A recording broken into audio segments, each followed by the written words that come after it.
अस्सलाम वालेकुम जी। सोशियोलॉजी पे हम एमसीक्यूज कर रहे हैं वन लाइनर की सूरत में, ताकि आपकी सब्जेक्टिव ऑब्जेक्टिव दोनों की तैयारी होती रहे। पहला है हमारा one liner, supporters of sustainable development.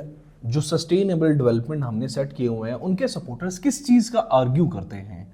वो ये कहते हैं ग्रोथ हो रही है, that is minimizing resources. Growth हो रही है, पॉपुलेशन ग्रोथ हो रही है, जिसकी वजह से रिसोर्सेज मिनिमाइज हो रहे हैं और डिप्लीशन हो रही है रिसोर्सेज की, और पोल्यूशन बढ़ रही है। So we should achieve the sustainable development goals. Who described, अगर आपको एसडीजी सस्टेनेबल डेवलपमेंट गोल्स का नहीं पता, तो आप मेरी पाकिस्तान अफेयर की प्लेलिस्ट जो हमने सीएसएस पीएमएस का पूरा जो पास पेपर कवर किए हुए हैं और पूरा सिलेबस कवर किया हुआ, वहां पे देख लीजिए। You would get to know that what is sustainable development goals. Who described urbanism as a way of life? किसने डिस्क्राइब किया था अर्बनिज्म को as a way of life? वो विर्थ ने डिस्क्राइब किया था।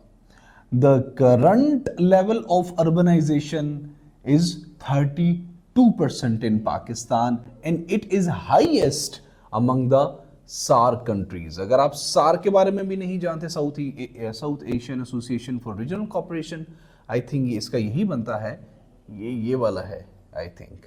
तो SAARC के नहीं जानते तो मेरी पाकिस्तान अफेयर की प्लेलिस्ट के अंदर हमने वीडियो में तस्वीरों के साथ एक्सप्लेन किया हुआ इसे। North America and Europe have less than 12% population of the world. दुनिया की सिर्फ 12% पॉपुलेशन नॉर्थ अमेरिका और यूरोप के अंदर है। But their share in private consumption के अंदर सिर्फ 12% दुनिया की पॉपुलेशन और प्राइवेट कंजम्पशन के अंदर उनका शेयर 60% है। जो अयूब सरकार थी वो लेके आई थी एग्रीकल्चर रिफॉर्म्स, दो काफ़ी ज़्यादा अहम डेवलपमेंट्स की थी उन्होंने। हमने पढ़ा पाक अफेयर की हमारी प्लेलिस्ट के अंदर कि 1960s के अंदर जब जनरल अयूब आए एज अ डिक्टेटर, तो he did a lot of, जब उन्होंने ट्रिकल डाउन इफेक्ट वाली इकोनॉमिक रिफॉर्म्स लेके आए थे, तो उन्होंने एक तो एग्रीकल्चर रिफॉर्म्स की थी सोशली, और दूसरा वो ग्रीन रेवोल्यूशन लेके आए थे पाकिस्तान के अंदर 1950s and let 50s and 60s के अंदर, जिसकी वजह से पाकिस्तान सोशली काफ़ी ज़्यादा चेंज हो गया था उन डेवलपमेंट्स की वजह से। Some of hallmarks of socio economic change in Pakistan, कुछ हॉलमार्क्स हैं सोशो इकोनॉमिक चेंजेस के इन पाकिस्तान के through out the history of these 78 years. एक तो ये कि माइग्रेशन आफ्टर इंडिपेंडेंस हुई, इसकी वजह से यहाँ पे सोशो इकोनॉमिक जो लाइफ है वो चेंज हुई। दूसरा ग्रीन रेवोल्यूशन आया लेट 50s और 60s वाला, ठीक है। तीसरा अर्बनाइजेशन हुई यहाँ पे due through out this all, ठीक है। लोग गाँव से उठ के शहरों की तरफ हिजरत करते रहे। चौथा जिया की इस्लामाइजेशन हुई, इस बारे में भी हमने काफ़ी डिटेल्ड अपनी पाक अफेयर के बारे में जब हिस्ट्री पढ़ रहे थे तो उसको कवर किया था। जिया ने इस्लामाइजेशन की। फिर चौथा आईटी रेवोल्यूशन आया जिसने इंपॉर्टेंट प्ले किया। फिर इंडस्ट्रियलाइजेशन इससे पहले आई जिसने काफ़ी इंपॉर्टेंट, और काफ़ी पॉइंट्स ऐड किए जा सकते हैं। The concept of collective consumption is most closely associated with, ये जो कलेक्टिव कंजम्पशन है, एक तो होता है ना एक बंदे ने रोटी खाई तो 10 बंदों ने रोटी खाई, would become the collective consumption, ठीक है। तो इस कॉन्सेप्ट को किसने किस ऑथर्स के साथ, किस राइटर के साथ, किस फिलोसोफर के साथ, किस सोशियोलॉजिस्ट के साथ एट्रीब्यूट किया जा सकता है? वो कैस्टल्स हैं। The Frankfurt school was built upon the work of Karl Heinrich Marx, but the importance is given due to culture. जो हमने पहले पढ़ा कि यूनिवर्सल जो दुनिया की सब जो सिटी है उसको फ्रैंकफर्ट को दुनिया की the city of the world का नाम दिया गया है फ्रैंकफर्ट को। तो इसकी क्यों नाम दिया गया है? क्योंकि इसके अंदर कार्ल हेनरिक मार्क्स की कॉन्ट्रीब्यूशंस हैं to develop a universal culture into the Frankfurt city. When was World Wide Web was invented at Swiss Physics Laboratory? कब Swiss Physics Laboratory के अंदर www was invented? तो 1990 के अंदर इसको इन्वेंट किया गया था। ये MCQs PMS के पेपर में आया हुआ है। John Thomson use the term, John Thomson ने ये जो टर्म है वो यूज की थी। जॉन थॉमसन ने मेडिएटर क्विसी इंटरैक्शन किस लिए? To describe social relations created by mass media. ये जो मैस मीडिया है ना, इसने काफी ज्यादा इंपैक्ट किया है सोसाइटी के अंदर।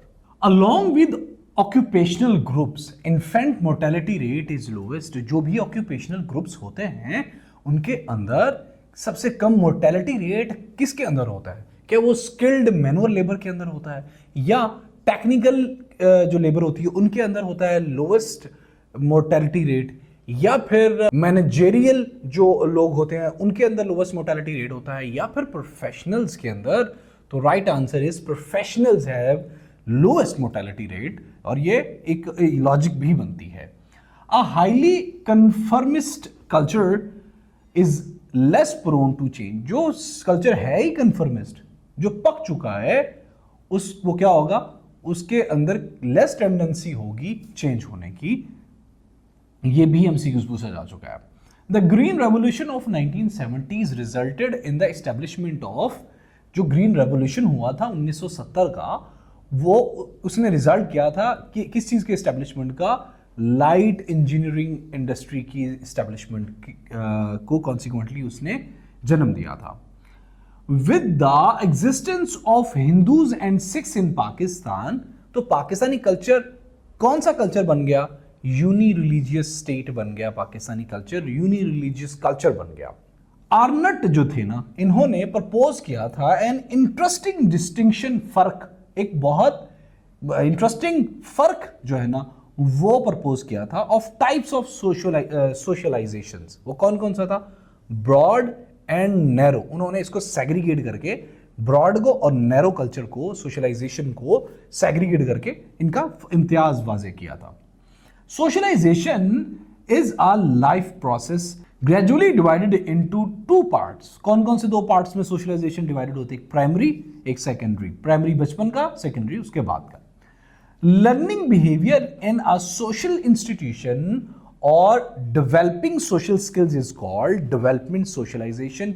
The process of learning one's culture and how to live with its, अपना कल्चर सीखना और किस तरह उसके साथ रहना है, ये सीखना क्या कहलाता है? ये कहलाता है socialisation. According to Habermas, the public sphere arena of public debate first developed in salons. Habermas के मुताबिक सबसे पहले जब लोगों के दरमियान बहस करना, डिबेट करना स्टार्ट हुआ, तो वो सैलून्स, जहां पे लोग बाल कटाने जाते हैं ना, वहां पे लोगों ने बैठ के सबसे पहले आइडियाज शेयर करना, बात करना शुरू की, एक दूसरे के साथ डिबेट्स करना शुरू की। According to Manuel Castells, which is defining organisational structure of our age, तो आज की हमारी एज के मुताबिक जो डिफाइनिंग ऑर्गेनाइजेशन स्ट्रक्चर है ना, वो नेटवर्क्स है। आज की जितनी ऑर्गेनाइजेशंस जो वर्किंग में हैं वो नेटवर्क बेस्ड हैं। हमने ये खुद फील भी किया हुआ है।